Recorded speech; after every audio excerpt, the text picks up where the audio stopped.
जब मैं 2014 में रिजर्व बैंक के 80वें वर्ष के कार्यक्रम में आया था, तब हालात एकदम अलग थे। भारत का पूरा बैंकिंग सेक्टर समस्याओं और चुनौतियों से जूझ रहा था। एनपीए को लेकर भारत के बैंकिंग सिस्टम की स्टेबिलिटी और उसके भविष्य को लेकर हर कोई आशंका से भरा हुआ था। हालात इतनी खराब थी कि पब्लिक सेक्टर बैंक्स देश की आर्थिक प्रगति को जरूरी गति नहीं दे पा रहे थे। हम सभी ने वहां से शुरुआत की और आज देखिए, आज भारत के बैंकिंग सिस्टम को दुनिया में एक स्ट्रांग और सस्टेनेबल सिस्टम माना जा रहा है।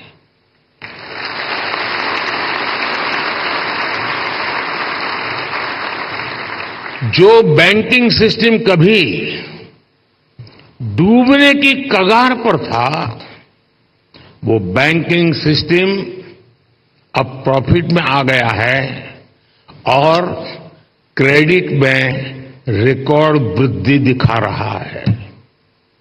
फ्रेंड्स, आप भी जानते हैं कि सिर्फ 10 साल में इतना बड़ा परिवर्तन आना आसान नहीं था। ये बदलाव इसलिए आया क्योंकि हमारी नीति, नियत और निर्णयों में स्पष्टता थी। ये बदलाव इसलिए आया क्योंकि हमारे प्रयासों में दृढ़ता थी, ईमानदारी थी। आज देश देख रहा है, जब नीयत सही होती है तो नीति सही होती है। जब नीति सही होती है तो निर्णय सही होते हैं और जब निर्णय सही होते हैं तो नतीजे सही मिलते हैं।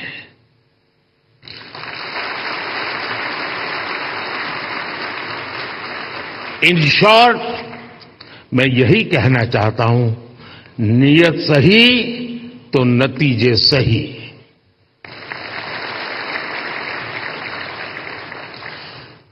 कैसे देश का बैंकिंग सिस्टम ट्रांसफॉर्म हुआ, ये अपने आप में एक स्टडी का विषय है।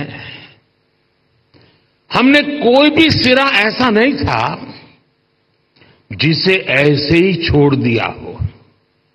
हमारी सरकार ने रिकॉग्निशन, रिजोल्यूशन और रिकैपिटलाइजेशन की रणनीति पर काम किया।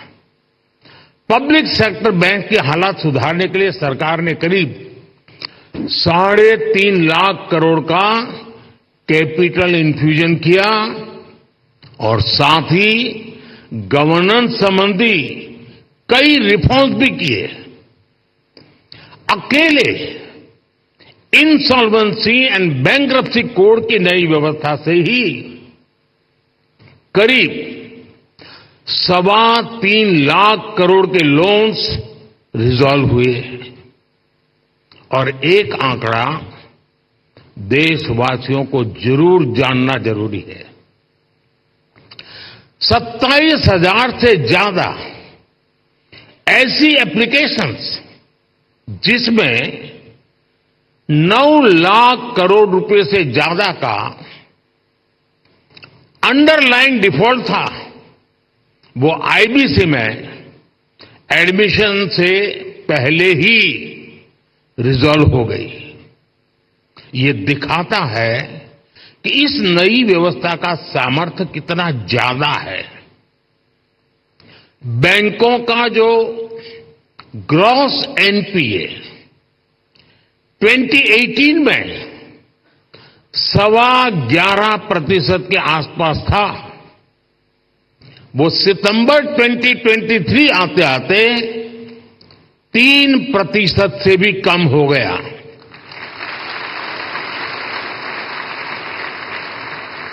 आज ट्विन बैलेंस शीट की समस्या अतीत का हिस्सा हो चुकी है।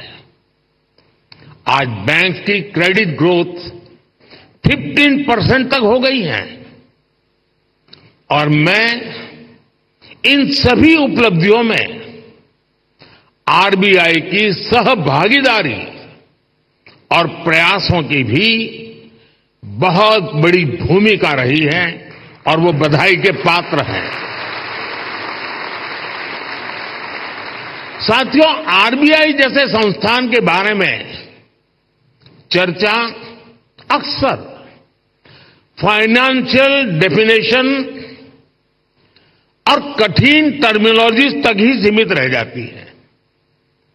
आपका कार्य जितना जटिल है उसमें यह स्वाभाविक भी है, लेकिन आप जो काम करते हैं उससे देश के सामान्य मानव का जीवन सीधे तौर पर प्रभावित होता है।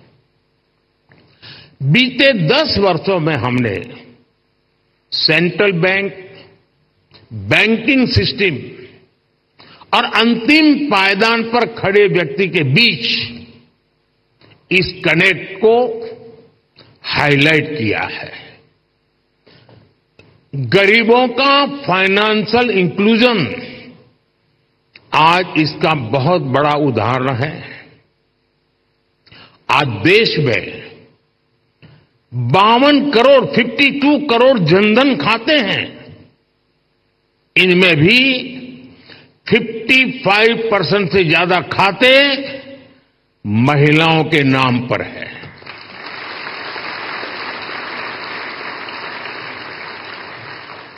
इसी फाइनेंशियल इंक्लूजन का प्रभाव आप एग्रीकल्चर और फिशरीज जैसे सेक्टर्स में भी देख सकते हैं। आज 7 करोड़ से ज्यादा फार्मर्स, फिशरमैन और पशुपालक के पास किसान क्रेडिट कार्ड हैं। इससे हमारी रूरल इकोनॉमी को एक बहुत बड़ा पुश मिला है। कोऑपरेटिव सेक्टर को भी पिछले 10 वर्षों में बड़ा बूस्ट मिला है। सहकारिता में कोऑपरेटिव बैंक की एक बहुत बड़ी भूमिका होती है और ये रिजर्व बैंक के रेगुलेशन और सुपरविजन का एक महत्वपूर्ण क्षेत्र भी है। यूपीआई आज एक ग्लोबली रिकॉग्नाइज्ड प्लेटफॉर्म बन चुका है। इस पर हर महीने 1200 करोड़ से ज्यादा ट्रांजैक्शन हो रहे हैं। अभी आप लोग सेंट्रल बैंक डिजिटल करेंसी पर भी काम कर रहे हैं। यानी पिछले 10 वर्षों में हुए ट्रांसफॉर्मेशन की एक तस्वीर ये भी है। एक दशक के भीतर ही हम पूरी तरह से एक नई बैंकिंग व्यवस्था, एक नई अर्थव्यवस्था और नए करेंसी एक्सपीरियंस में प्रवेश कर चुके हैं। और जैसा मैंने पहले कहा है, पिछले 10 साल में जो हुआ वो तो सिर्फ ट्रेलर है।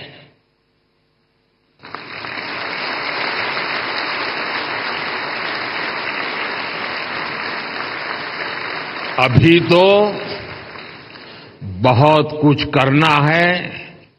अभी तो हमें देश को बहुत आगे लेकर जाना है।